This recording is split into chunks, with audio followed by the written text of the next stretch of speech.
기획재정부는 공공기관의 방만 경영을 막겠다며 지난 2014년 이후 법정 퇴직금 이외의 돈을 퇴직자에게 지급하지 못하도록 지침을 세웠습니다.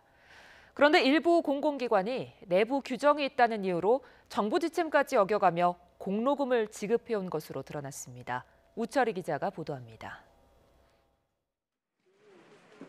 지난 1995년 출범한 특허청 산하 공공기관 한국발명진흥회입니다. 발명가를 체계적으로 키워 국가 경쟁력을 강화하겠다는 취지 아래 정부 예산을 바탕으로 각종 사업을 벌이고 있습니다. 그런데 YTN이 입수한 진흥회 내부 자료를 보면 지난 2001년 이후 이곳을 퇴직한 임직원 15명 가운데 13명이 법정 퇴직금 이외에 추가로 특별 공로금을 챙긴 것으로 확인됐습니다. 전체 금액은 1억 7천여만 원 규모로 퇴직금보다 3배 가까이 많은 돈을 가져간 임원도 있었습니다. 하지만 특별 공로금의 지급 여부나 규모를 결정하는 구체적인 기준은 없었고 진흥회 내부 임직원들의 회의를 통해 모든 것이 암암리에 정해졌습니다.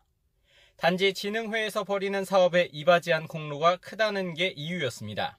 명분화된 기준이 있었던 건 아니지만은 나름대로의 어떤 그 개념을 갖고 이렇게 심사를 하지 않았나 생각이 듭니다.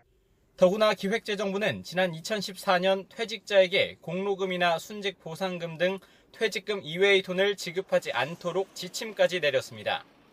그런데도 내부 규정이 남아있다는 이유를 들며 지침을 어기면서까지 5차례나 특별 공로금을 지급한 겁니다. 빨리 이제 없애야 되지 않나 저는 좀 생각이 들고요. 하다 재정비할 수 있도록 그렇게 해야 되지 않나 생각이 듭니다. 이와 관련해 자료 공개 요청이 들어오자 진흥회 측은 여러 차례 실제와 다른 정보를 공개해 문제를 은폐하려는 게 아니냐는 의혹까지 불거졌습니다.